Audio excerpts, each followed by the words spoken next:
5 News at Noon starts now. Well, now at noon, some of the world's best female golfers are taking on the green in Rogers. 5 News reporter Jacob Luthi joins us from the course with the latest from the competition. Plus, months after he disappeared, police believe they found the remains of a man that they say could have killed his daughters. The latest on what we know. Thank you for joining us for your 5 News at noon. I'm Emily Moss here with Danny Cassidy. Hello. And the forecast today, we've got pretty decent out there right now, but I understand that it's not really going to stay that way. We're going to be keeping our umbrellas and our raincoats handy with us this weekend. Yeah, but at least for the rest of today, once I think 2 o'clock hits, you can put them away for the rest of the day today. And this evening is looking great. We'll show you what's going on right now across the region.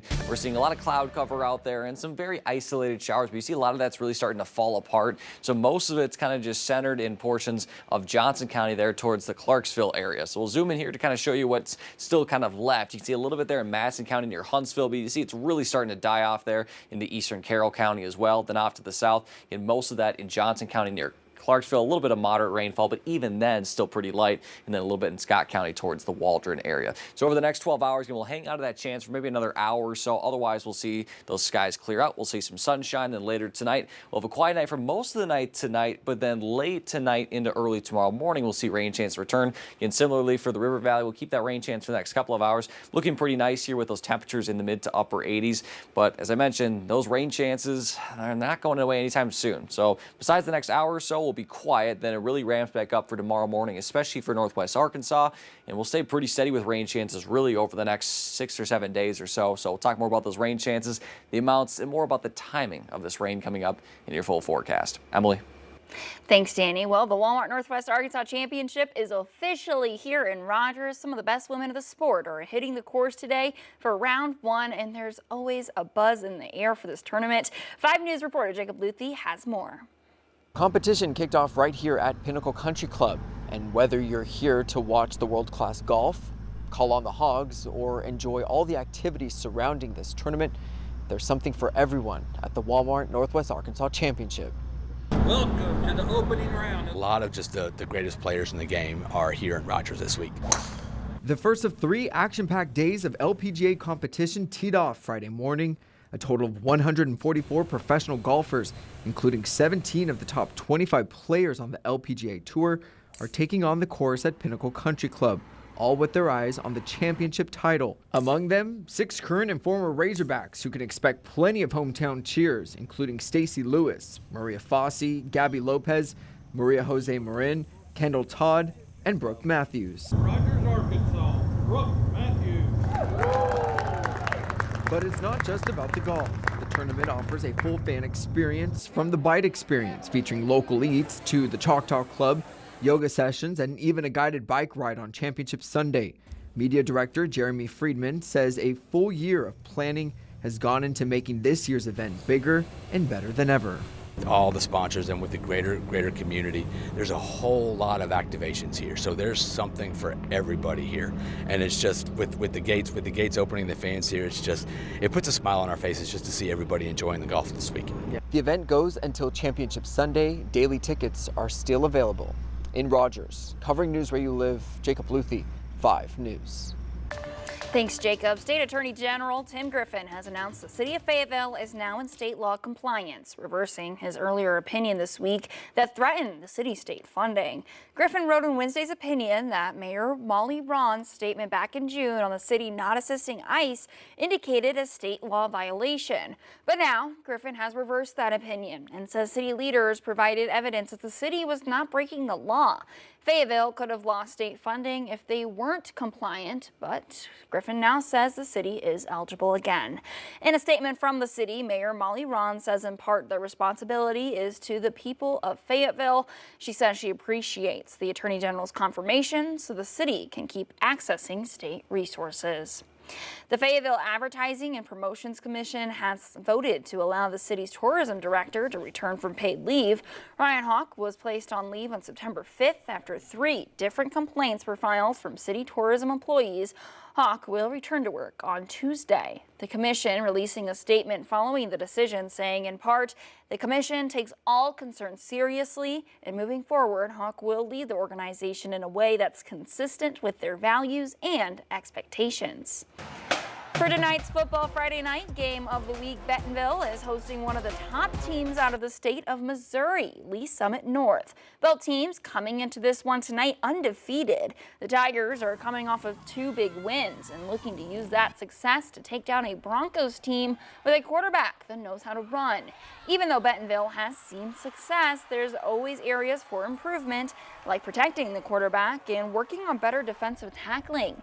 Head coach Jody Grant says it's exactly what non-conference games are for. To see where you have deficiencies and improve those throughout that time. And I think we've done that. We've continued to work on it. There's still some areas we got to improve in. But now it's time to start eliminating some mistakes and really, kind of shore up where we're at and what we're going to be schematically in both phases of the game, offense and defense. Kickoff is scheduled for 7 o'clock tonight. You can watch the highlights of all the games with our 5 News Sports team tonight on Football Friday night. You can also catch the action live starting at 10:15 tonight on Channel 5 and 5 News Plus. Well, now at noon, Washington authorities believe they found the body of Travis Decker, the fugitive accused of killing his 3 daughters. Decker had been on the run since May when the girls' mother reported Decker failed to bring them back home after a visit. 3 days later, the girls' bodies were found at a campsite in the Cascade Mountains. The 32-year-old former Army soldier was wanted nationwide, the FBI offering a reward for his capture. Authorities say they're optimistic and hopeful that this heartbreaking chapter could soon come to a close. This is a collaborated effort, and we're just hoping that this will bring the closure that our community's been looking for, brings justice to Peyton, Evelyn, and Olivia, and hopefully bring some closure for Whitney and her family so they can rest a little bit easier at night. A GoFundMe has been set up to help the girl's mom pay for funeral expenses, legal costs, and more. Well, protests continue outside of ABC after the network pulled Jimmy Kimmel Live from the air. The suspension follows backlash after the comedian's recent comments about the suspect in Charlie Kirk's killing. Demonstrators gathered for a second straight day, accusing ABC of silencing political speech. Kimmel's suspension came after he criticized what he called efforts to politicize the assassination of conservative activist Charlie Kirk.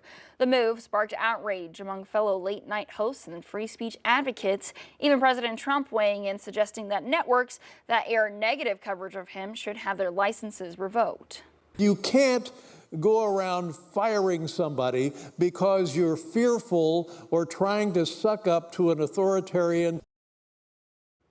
In terms of when the show could come back, media reports say that Disney is hopeful that it will return. Big changes are coming to the childhood vaccine schedule. A CDC panel is reconsidering guidance on the MMRV and COVID vaccines. On Thursday, a CDC advisory panel voted to change its recommendation for the vaccine. Instead of a single shot for measles, mumps, rubella, and chickenpox at age 1, the panel will now recommend separating the chickenpox vaccine until a child turns 4. The move has sparked pushback from pediatricians and raised concerns from health experts who say there's little new evidence to justify this change. There's not new evidence out there that we have been following that would show that you would want to change the guidance. The panel also delayed a vote on hepatitis B vaccines and is still reviewing changes to COVID shot recommendations.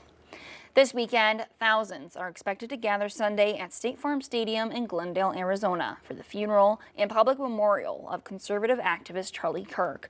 Andres Gutierrez is outside the Washington County Sheriff's Office in Hurricane, Utah, where Kirk's alleged assassin surrendered with more. Security is expected to be extremely tight. The Department of Homeland Security has classified the memorial as a level 1 security event. It's the same level of protection as the Super Bowl. It means that local, state, and federal law enforcement are all coordinating security. Those going should expect airport-style screening and a strict no-bag policy. Police are already warning about long lines at the gates and asking people to be patient. Parking lots will open as early as 7 a.m. and doors to the stadium an hour later at 8. The program itself begins at 11 local time. Although it will be first come, first served seating, people are encouraged to register online ahead of time. Inside the stadium, the program will feature a lineup of prominent conservative voices. We know that Kirk's widow, Erica, will speak. President Donald Trump and Vice President J.D. Vance are confirmed. Turning Point USA, the organization Kirk founded, says more names will be announced leading up to the service. Now, State Farm Stadium can hold more than 60,000 people, but organizers are also opening an overflow venue next door at Desert Diamond Arena to help manage the large crowds they're expecting. Andres Gutierrez, CBS News, Hurricane, Utah.